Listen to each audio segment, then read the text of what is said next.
All right, so we finally got our truck on the jacks.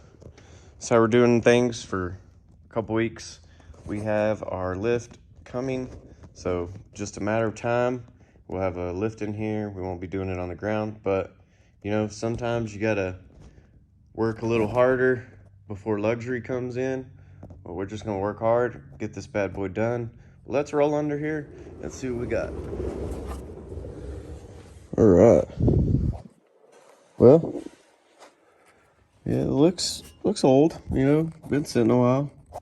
Right off the bat, our transmission is leaking out of the tail housings. Looks like the seal's leaking.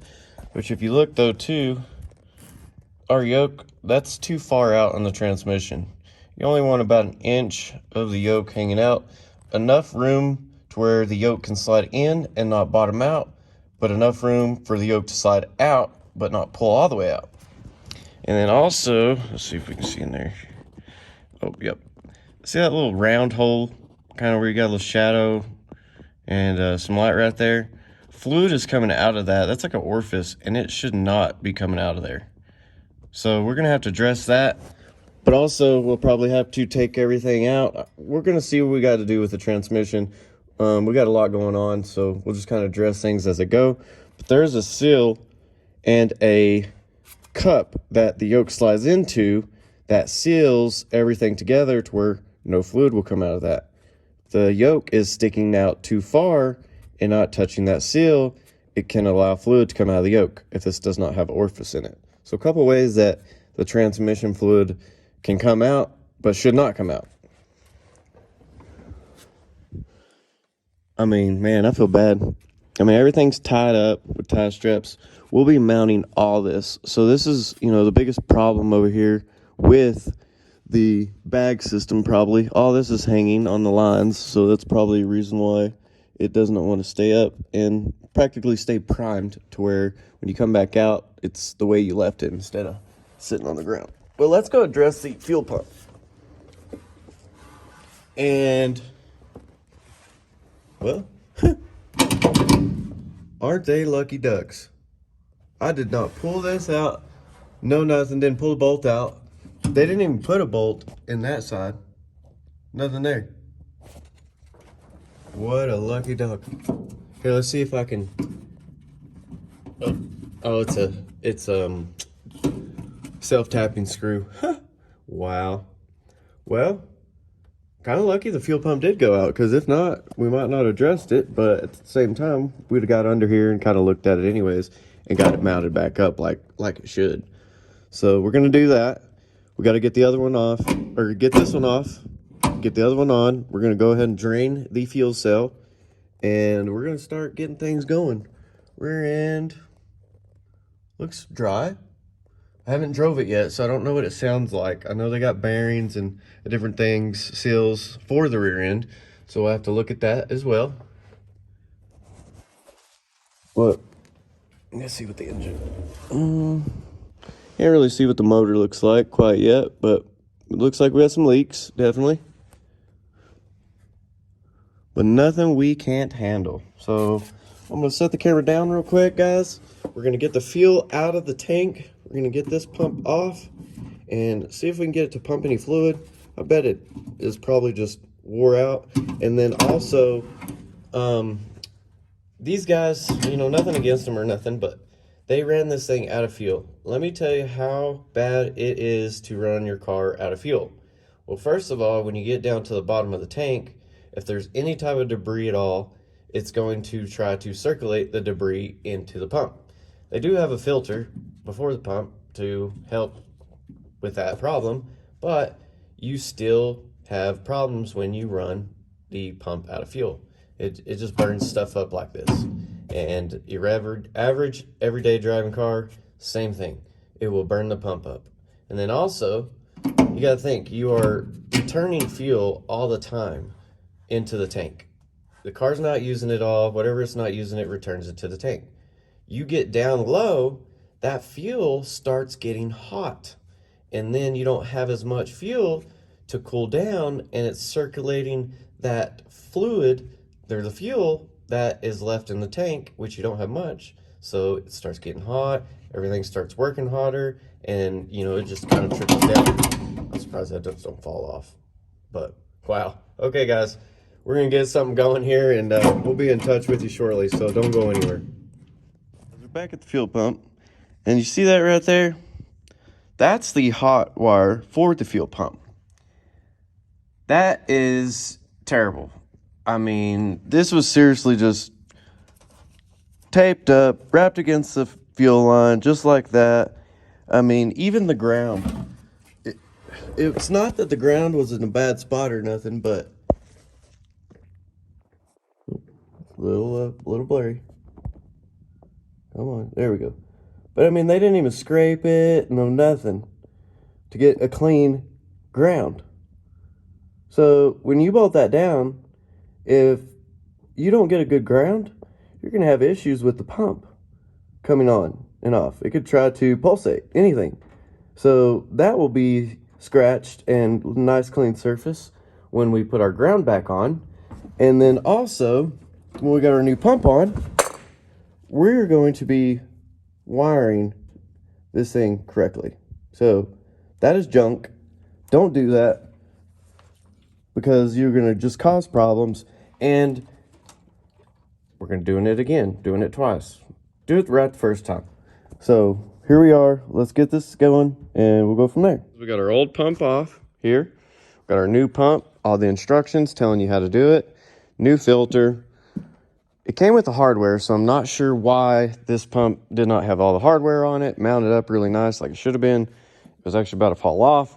Now, it did not come with any connections for the hot wire, but we've got everything over here, solder, whatever we need to get it connected. I'm going to be putting what they call like a female male connector on either end of this wire.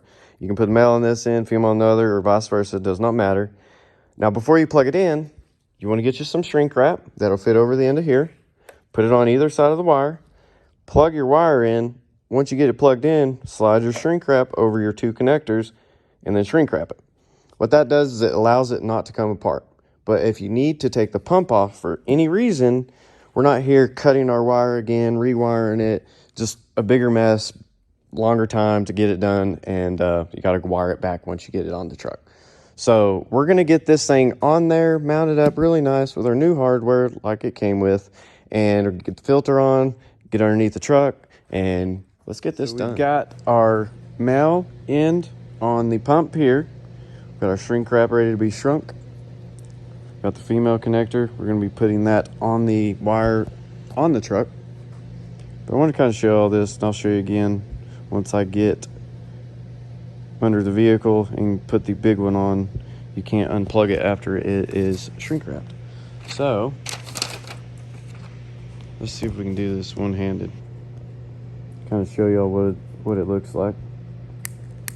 And you can cook it, so you got to be careful. You don't want to cook it. Just apply enough heat on it, and you'll see it start shrinking, just like that. That kind of ensures a nice, tight wire that's not going to get any moisture in it, not going to corrode, no nothing. So that's how you do it. Nice shrink wrapped. Looks good. That's ready to go on. We've got our filter on. Keep your caps on your pump until you get it on the truck. You never know. Accidentally slide it against something, get some dirt in it, or you just never know. So, all right, that's done. We're gonna get our bolts on here, get those on the truck, get it all prepared to be bolted and mounted. Look at that nice Edelbrock pump. We've got both holes drilled. Thanks, Milwaukee. Both bolts in that came in the package, tightened down. Everything looks really, really good. We've got our wires done on the pump. Now all we have to do is do the end on the harness. So we're gonna get this end on. This will be the female side. Ready for some magic? So this is our hot wire. We are male, female hooked up. Got it shrink wrapped. Now we're going to shrink wrap the one that's gonna hold it nice and tight and keep the moisture out. So let's do that real quick. Magic. I mean, it doesn't take much. I mean, you can cook it, so you got to be careful. Some people use a torch lighter, which normally I do, but I don't have one with me. So there you go. just like that.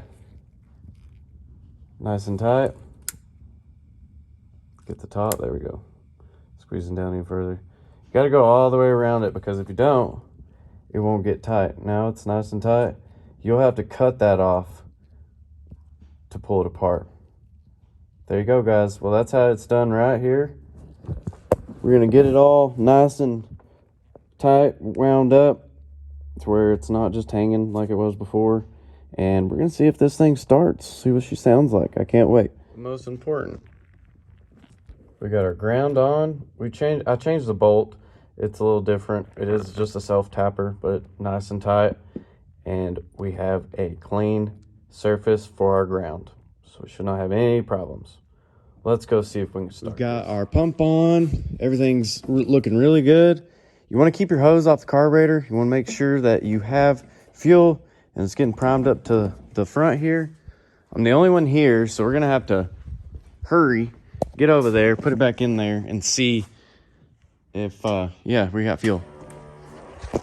I can tell that pump sounds really good instantly. There you go. So it's getting all the air bubbles out right now. Very nice. So put that back in there. We'll turn off the pump. And let me get a few things situated. And man, we are gonna have a running truck. I'm excited. I haven't heard it, so we're all gonna hear it together for the first time. I'm excited. I don't know about y'all. Let's see what we got. A dead battery. Great. Let's try this again. Carburetor is all primed to fuel. Let's see if she starts.